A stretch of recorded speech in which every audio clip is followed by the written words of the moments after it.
Welcome back to the Extra Rep Podcast, guys. I'm Josh. I'm Liam. Today, we thought we'd take a little bit of inspiration from last week's. So we're going to talk specifically about bulletproofing your immune system. So obviously coming into winter in Melbourne right now, everyone's getting sick. There's a lot of stuff going on. So we're going to talk about firstly how to bulletproof your immune system. Then we're obviously going to talk about the relationship with training. And then at the end, we're going to give you guys some supplements and some things that you can look out for, especially in your blood work, to get you in a position, I guess, where you're not getting sick all the time. So I guess the first thing to talk about, Liam, is obviously when we talk about like bulletproofing our immune system, what do we sort of mean by that?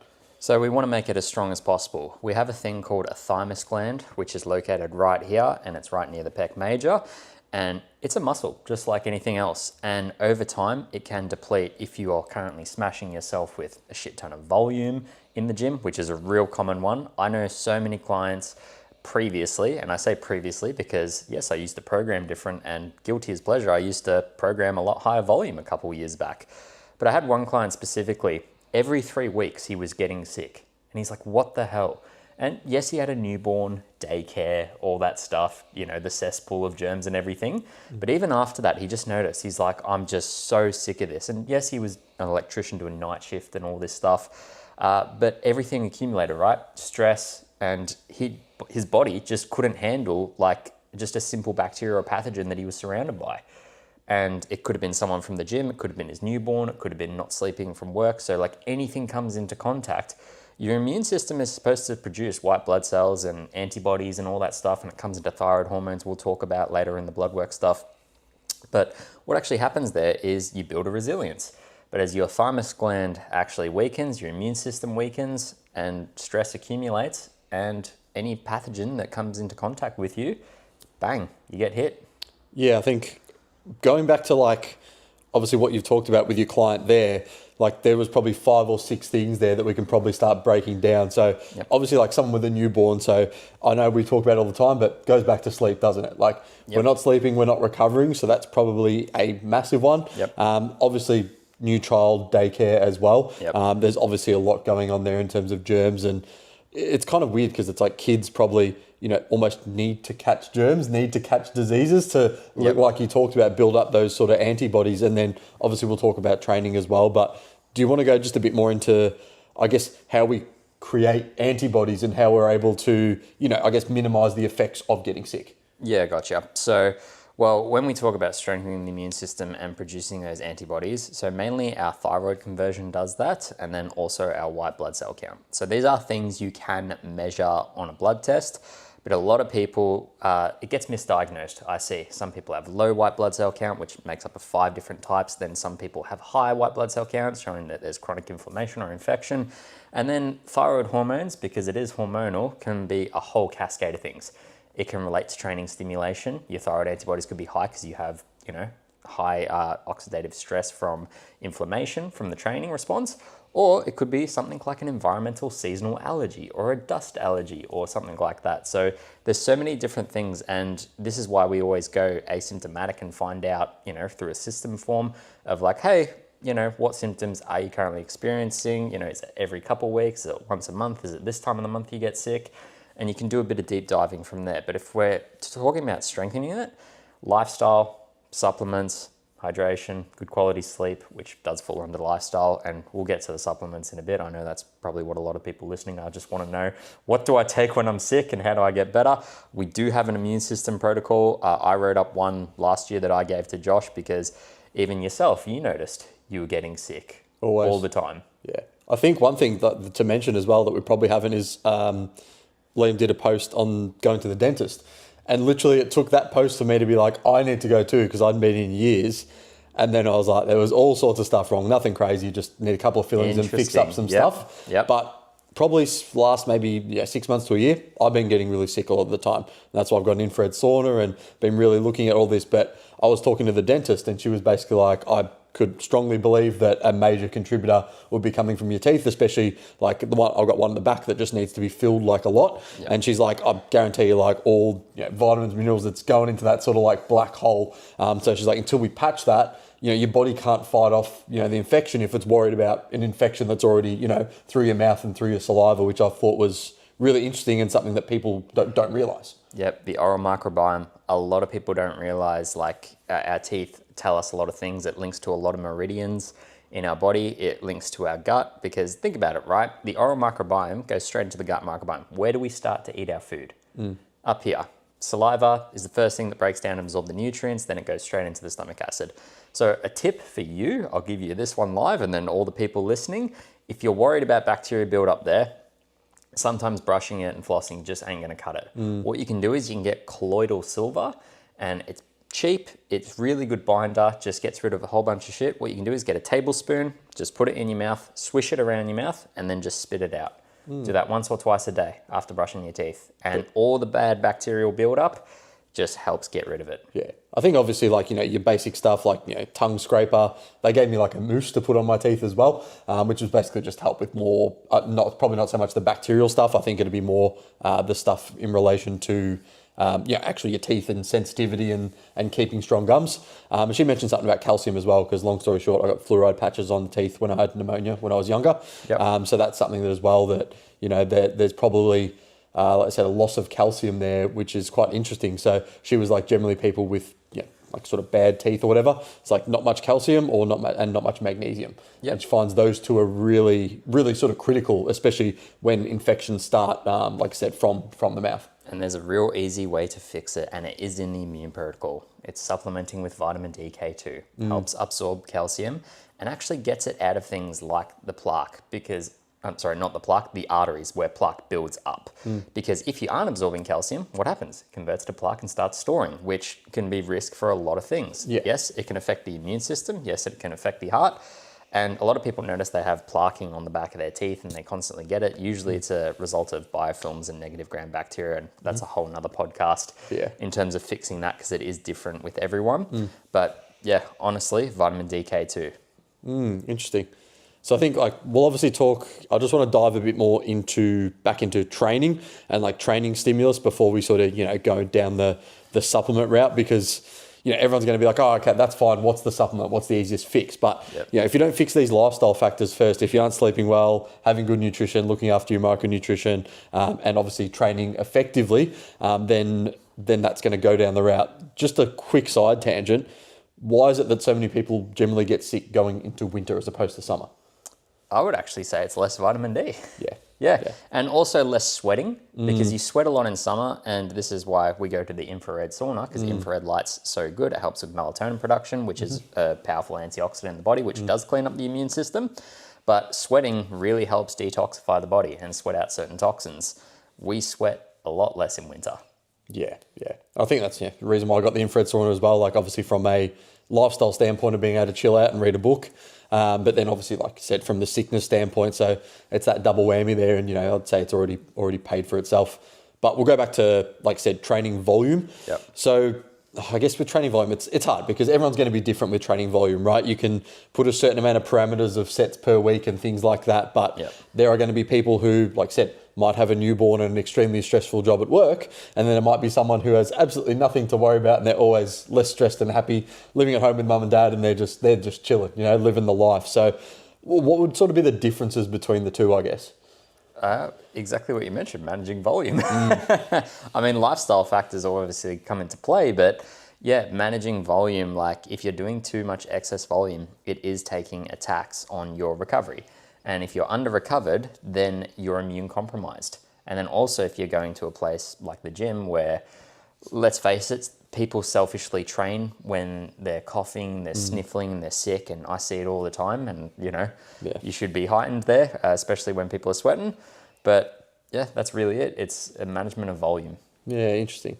And I think like when we talk about volume as well, we're not just talking about specific weight training. Like we're talking about going and doing like a high intensity interval session. We're talking about just jumping on the bike. We're talking about going for a run, like anything that's going to get that heart rate up and I guess give you a response, whether that's through, you know, your muscular system or your cardiovascular system, is all going to add up to like a weekly sort of training volume. It's probably why you'll see a lot of runners, you know, a lot of people go just one day like, oh, I want to go for a run, and they haven't run in 3 years and they go 5K and then they're fucked for the next week. Like they're so sore, their knees start getting sore. And it's just in terms of getting that volume. And I guess it comes back down to pain as well. You have, pain receptors in your body, and it's like if you've exceeded sort of the tissue tolerance, then that's when pain occurs. And that's, like I said, runners or just going to a 1 rep max bench straight away. Those sort of things are really going to impact you, and then obviously impact the immune system from there too. Well, running's actually a really easy one to talk about. So a lot of people follow someone like Ned Brockman, who did like all these crazy runs and stuff like that. If you listen to like a podcast of him after he completed that first charitable one for homelessness, 6 months later, he talked about, I'm just getting sick all the time. Yeah. All the time. He said his body and system's still recovering just from that one instance where there was a crazy amount of volume and taxation on the body. Yeah, it's really interesting because this kind of stuff, again, like stuff you're doing now in the gym volume wise, like you might feel fine now, but it might come back to bite you. You're in it accumulates. 6, 8, 12 weeks time. And I think that's something that a lot of people think, well, I'm fine now. Yep. But then again, when you get to a point where like, I'm pushing PBs every week, and then after, 6 weeks, all of a sudden it stops and starts going backwards. And then they go, what's going on? It's like, well, we haven't managed, that amount of volume. Like we want you to progress almost on as little volume as you can. Yep. And then you can start potentially adding sets and that to get that, that little bit extra, whether that be out of cardiovascular health or muscle growth or whatever you're trying to do there as well. Definitely. But I really want to touch on lifestyle because I see this one so much, and we'll just move away from the training volume because I think we've made our point there. Take some time off work. For God's sake. So many people work 52 out of 52 weeks of the year and think they just need to keep grinding for a company that realistically doesn't give that much of a shit about their health. And it's like, mate, you've got annual leave, you've got sick leave, you've got all these leaves. Take some time off and wind back when you need to. And they'll be like, no, I can't because I've got this and deadline and all this stuff. It's just like, you need to be the best version of yourself to be the best version to serve others. If you're sick and dog shit, you can't do anything. And I find that what's really interesting is when a lot of people I've had that being like, but if I take time off, that's when I get sick, because they're so stressed, they're so strung up the whole time. Yep. So when their body can finally relax, it not relaxes too much, but it gets to the point where they're like, the immune system goes, I can down-regulate, massively because I'm trying to relax, and then bang, they get sick again. And that happened to me. So like this time before film this podcast, I just got back from Bali, but this time I actually made sure I did most of my work, 90% of my work, still 2-3 weeks beforehand. Yep. So then I could ease back into it. So my last week was, just your basic tasks, and I wasn't overexerting myself because I did that when I went away in December. And of course I got sick a week before because I was just hammering, doing 24 days in a row of work and like just going hard. That's the thing. Like you keep going, and the body will eventually fail. It's one of those things where, and again, everyone's going to be different with how much they do, how stressful work is. And I think a lot of people don't realize how stressful their work is. Like, especially with, cost of living and things like that in Australia at the moment. Everyone just adapts and it becomes the new normal. So I think, a lot of people probably working 2 jobs or working 50, 60 hours a week, and it's just that new normal that we're not, we're obviously used to it, but that doesn't mean the body is less stressed. It's obviously more stressed, and it's something that we really need to just focus on, really. Honestly, it's strange that it's so normal to be so busy, to not have time for anything and not have time for yourself. I'm honestly shocked how normal it is. I think a lot of people are not scared of being bored, but they're just like, because our phones and everything have got to that point of just like we're constantly stimulated everywhere. That stress accumulates, by the way, people. Exactly, sitting on your phone, social media. So like everyone is in Bali, same thing. News. I turned off my training app just on the laptop morning and night, had a quick look, anything urgent needed replying to, because as you know, as a business owner, generally you can't ever 100% switch off all the time. But again, that led me to actually being able to sit there and relax, just lie in the pool, just go out for dinners, go out for walks and just chill the fuck out. Just think about it. What are you working for anyway? You gotta take time to enjoy certain things. I mean, fuck it, we'll say it. Like, we tell this to our parents who just went on a holiday. We're like, spend money. For God's sake. You saved all the money. You saved up all year to go on this one holiday. Stop arguing about prices and this and stress and all this stuff. It's like, just spend money and enjoy life. just for this short period of time, please. Yeah, it was funny. Like they're pretty much retired as well, and it's like Dad's still like, oh, another $100 for this, for this or that, and then you're like, you've just got to understand that you've saved up all year for this, so it's fine. Yeah, like the money's there. Like you have permission to spend it. Yeah, So I think that is something that a lot of people. Again, when I go on holiday, I do the same thing. I go, sweet, I've saved all this cash, like I'm spending it. And you shouldn't feel guilty about that either. Like it's easy to sit into that, sort of mindset. But yeah, it's a bit of a side tangent there. But I think what we'll do now is go back into the supplements. So I guess let's give a top 3, and then maybe some special mentions. If someone was going to say I need 3, like a top 3, to really help support my immune system, so I get sick less frequently. What do you reckon they'd be? Well, we should give a top 3 of like what to do to support the immune system as like sort of a year-round staple, and then I think we should give like a top 3 of like what to do when you're actually sick. All right, sweet. Because some people, when you're sick, that's when people actually pay attention. They're in a crisis, and that's when they run out to the chemist and get whatever. So number 1, to support the immune system, zinc. Yeah. You need zinc. It's a trace mineral that so many people are deficient in.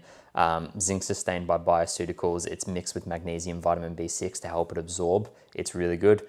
I'd say vitamin D K2 is another one for the immune system that is just absolutely amazing. And especially as you mentioned, we're going into winter. You need to be taking it 5,000 IUs daily. You can even go up to 10,000 IUs. There's no risk of vitamin D toxicity.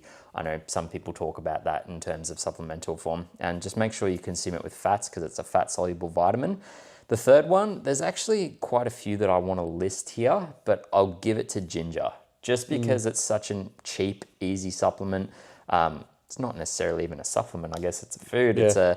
You can just get it in a powder and just get some boiling water and make it into a tea. Really good anti-inflammatory, really good for the digestive health. And I mean, it's very similar to bone broth. Bone broth was one that I would have chucked in there because of the minerals and everything.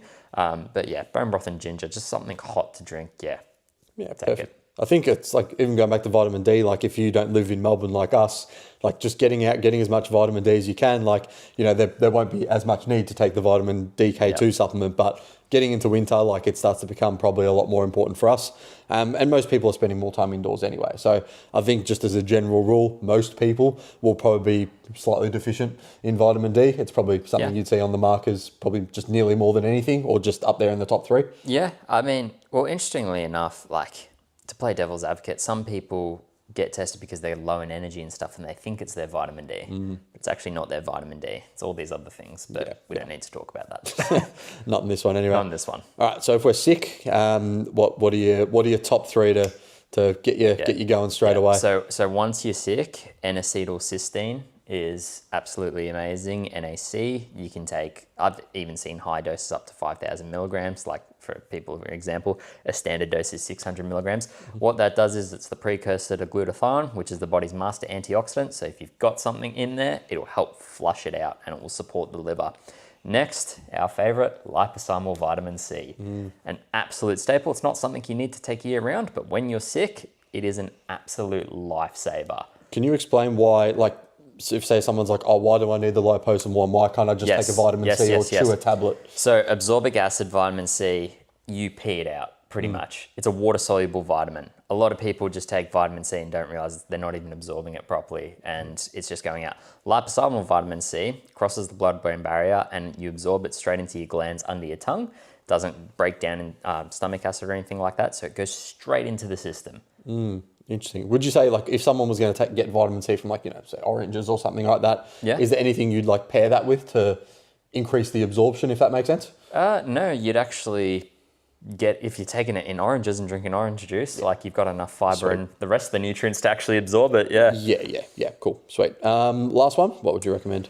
Last one, in an absolute state of crisis, I would actually say curcumin. Yeah, interesting. Yeah. Because very anti-inflammatory. Well, not only anti-inflammatory, but pro-circulation. So when, we are sick, the body doesn't circulate as much. A lot of people notice they shiver, they're cold, their body temperature, the hands and feet go cold. We want as much circulation as possible. And the last thing you feel like doing when you're sick is going for a walk and moving. So I would say curcumin for the circulation. Yeah, interesting.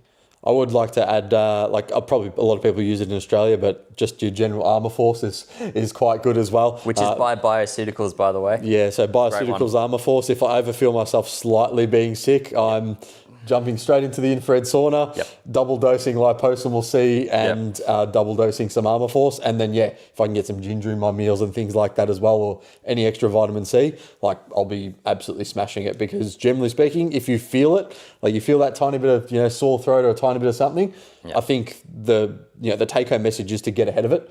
And not wait till the next morning to see how you feel. Like just take the stuff if you have it. Recommend just having it in the cupboard year round, and you'll find that will make a big difference in terms of, not only getting sick less, but just your immune system from a general perspective of, not getting to that point where you always feel sick. But I think if you've got, you're always getting sick, you're taking these supplements, things aren't working, that's when, like I said, I'd recommend obviously jumping into Liam's page and having a look at your blood work, because obviously there's probably some deeper things going down there, different minerals, different vitamins that aren't happening, it could be stress, could be a lot of different things, but sometimes you will have to go down that rabbit hole if you feel like you aren't getting, any help or any solution. And like I said, just keep being sick even after all these things that we've talked about. Definitely. You need to find the root cause, could be the Epstein-Barr virus that, literally 98% of the population has. It just stays in remission. But a catastrophic event like, some stress event or just some pathogen that came from an infection